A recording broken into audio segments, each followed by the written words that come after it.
could I just let you walk away? Just let you leave without a trace. When I stand here taking every breath with you. Ooh, you're the only one who really knew me at all. How can you just walk away from me when all I can do is watch you leave? 'Cause we've shared the laughter and the pain, and we've even shared the tears. You're the only one who really knew me at all. So take a look at me now, 'cause there's just an empty space, and there's nothing left here to remind me, just the memory of your face. Just take a look at me now, 'cause there's just an empty space, and you coming back to me is against the odds, and that's a chance I've got to take. Oh, yeah. All right, A-Push Scholars, Mr. Beamer here. We want to thank Phil Collins for Against All Odds. And granted, that could have been one of the longest songs of the year, but that was 1 minute and 32 seconds of pure joy, Against All Odds. And so we're talking about Reconstruction, the South coming back to the North after the Civil War, and it was a serious problem, and it was against all odds if it was going to work out too well. And frankly, Reconstruction did not work out too well. All right, so here's some key topics. A very important section as we do the second half of Chapter 23. Pages 497 to 507. Some of the biggest issues are military reconstruction, the Compromise of 1877, and also the Radical and Redeemer government. So a lot of important stuff in this section. All right, Republican principles and programs. So this is in the next section. So after the 1866 election, when Johnson tried to get support from the people, he failed, and so Republicans gained more power in Congress, and so now they basically had a veto-proof Congress, and they could override a lot of Johnson's vetoes. All right, you must know these two names. Charles Sumner, Thaddeus Stevens, two leading radical Republicans. They're must-knows. Sumner has already been in A-Push already when he was caned in 1856. He recovered, and he became a leading radical Republican. But this is the man you got to know. Thaddeus Stevens is probably the most important radical Republican to know. Okay, so what do these radical Republicans want? Well, one of their goals was to keep the South, the white Southern power, out of the Union as long as possible and totally change the Southern economy. So these guys wanted to punish the South, the white South, try to help the freedmen more and have the federal government to do that. The moderate Republicans, on the other hand, wanted a quicker Reconstruction. They wanted to bring the South back into the Union quicker. Lincoln would probably be part of the moderate Republicans. Again, he had more forgiveness towards them, although he definitely wanted to help the freedmen. So in the end, what happens? Well, Reconstruction is a compromise between the two extremes, between the very radical Republicans and the moderate Republicans. All right, so Reconstruction by the sword, you need to highlight military Reconstruction. That's a very important term in A-Push, and basically this is what happened after 1866, 1867, the first couple years. So the Reconstruction Act of 1867, I'll highlight this. This is basically the law that creates military Reconstruction, and it divided the South into 5 military districts.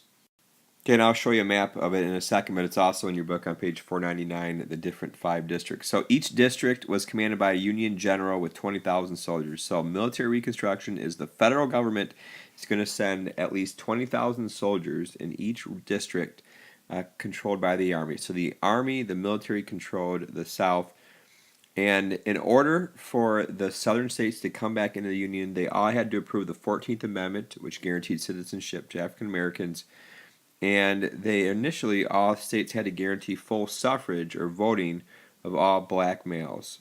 So once the southern states allowed for these 2 requirements, they would become back into the Union. And we know that the 15th Amendment did guarantee the right to vote for black males. That was ratified by the states in 1869. And so blacks in the South temporarily did have the right to vote. All right, we know that from last video that Andrew Johnson at the end of 1865, 8 months after the Civil War, announced the Union was restored, But the radical Republicans said, nope, that's not the case.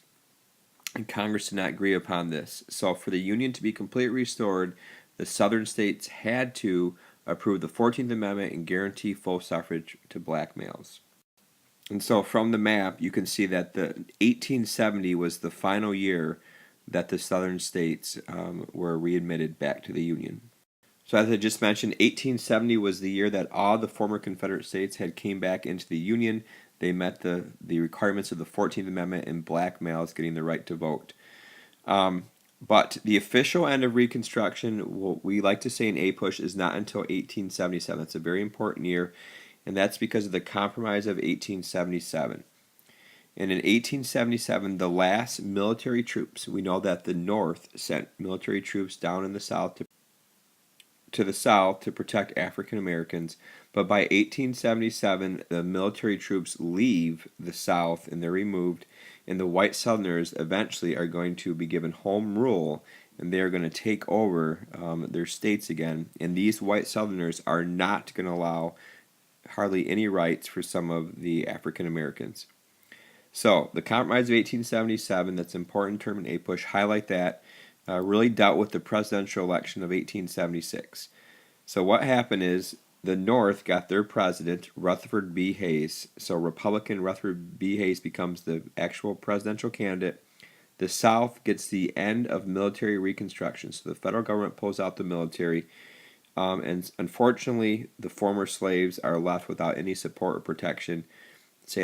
People say they could be considered they were abandoned, and now white Southerners are going to take over and eventually institute Jim Crow laws. Our next section is no women voters. So women's suffrage advocates Susan B. Anthony, Elizabeth Cady Stanton were disappointed in the federal government with the 13th, 14th, and 15th Amendments. Now, they were definitely against slavery, so they were happy with the 13th Amendment, but the 14th and 15th Amendment never included women getting the right to vote, and it's not going to be until another 50 years, until 1920, that women will finally get full suffrage in America. And women were kind of disappointed in the leadership of the Republicans and some African Americans, because women helped blacks gain their freedom and rights with these amendments, but they did not get their rights. And so Elizabeth Cady Stanton and Susan B. Anthony, they actually campaigned against the 14th and 15th Amendments, which is kind of surprising because they were for equality, but yet they're unhappy because these amendments inserted the word male for the first time ever into the Constitution.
Finishing up the section, two terms that you must highlight are scalawags and carpetbaggers, and these were two. They were given negative terms towards people in the South. So the scalawags were Southern whites who became Republicans, and there weren't many of them, but some Southern whites did try to help the Republicans, and they betrayed, if you will, the normal white South.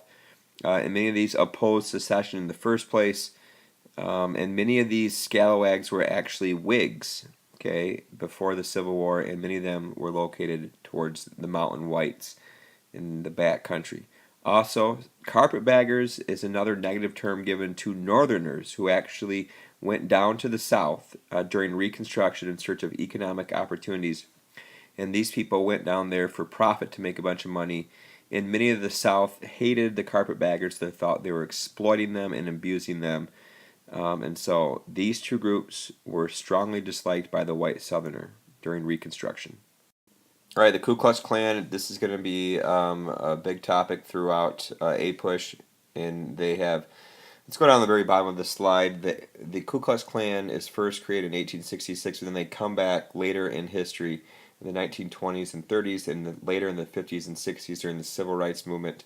And so this is an extreme racist or white racist group. It was formed in 1866 in Tennessee.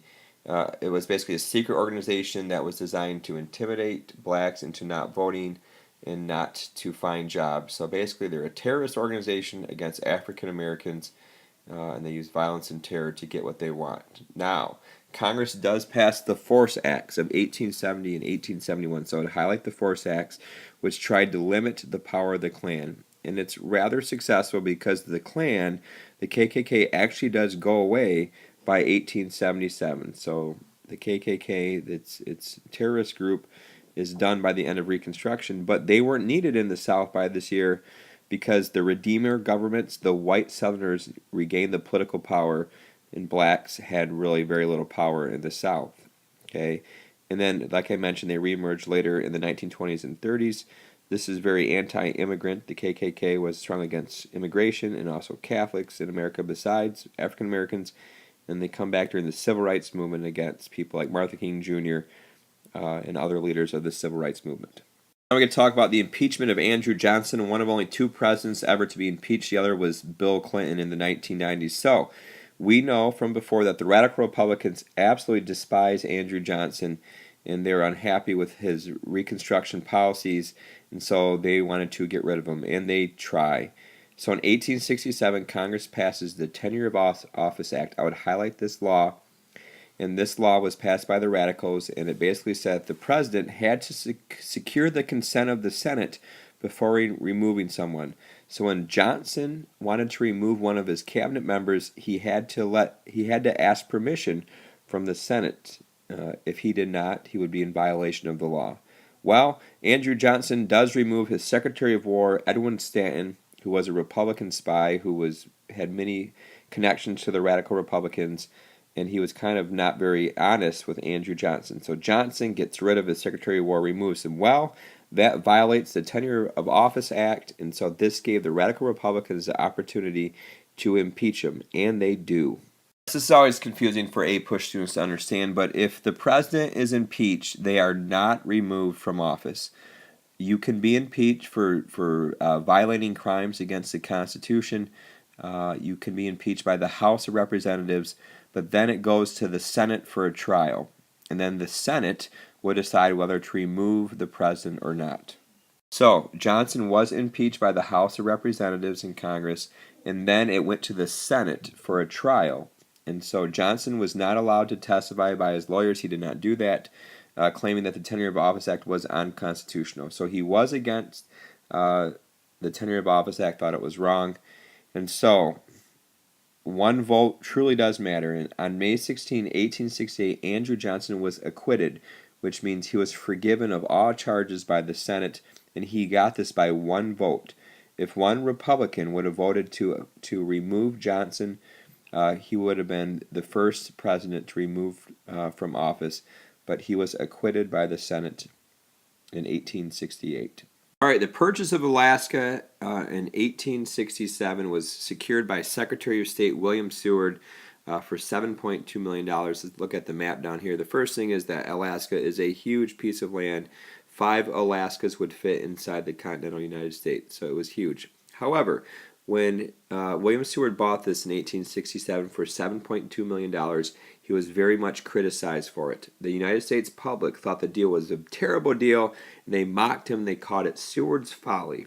Okay, so that was the name that stuck with this purchase of Alaska, Sewards Folly, or Seward's Icebox, so he was criticized. However, this is one of the greatest buys in American history, right up there with the Louisiana Purchase, because of all the natural resources that Alaska provides. Later, like I mentioned, resources such as oil and gold were discovered in Alaska, and so it was a great purchase, but at the time he was widely criticized. Okay, the final section is the heritage of Reconstruction, and many Southerners regard Reconstruction as a worse event than the Civil War itself. So the Southerners were strongly against Reconstruction, thought they were treated very unfairly with military Reconstruction. The radical Republicans, and again, I think it's important to note, they had good intentions. They wanted to help the freedmen in the South, but they could not improve the South. Maybe for a short period of time of Reconstruction, they did help, allowing more African Americans to hold political office, but in the end, many of the freedmen were not much better than when they were slaves. So the fate of African Americans in the South would remain poor for almost another 100 years. So Jim Crow laws would develop in the 1880s and 1890s and last until the 50s and 60s. Segregation happened in the South. African Americans were poor, had very little rights, and it's not until the Civil Rights Movement that it ends the problems of Reconstruction. And lastly, deep-seated racism was ingrained in many Southern whites that would disrupt the new changes that were supposed to take place. So freedmen, African Americans in the South, were not given the basic American rights, partly because of the racism of the white Southerner.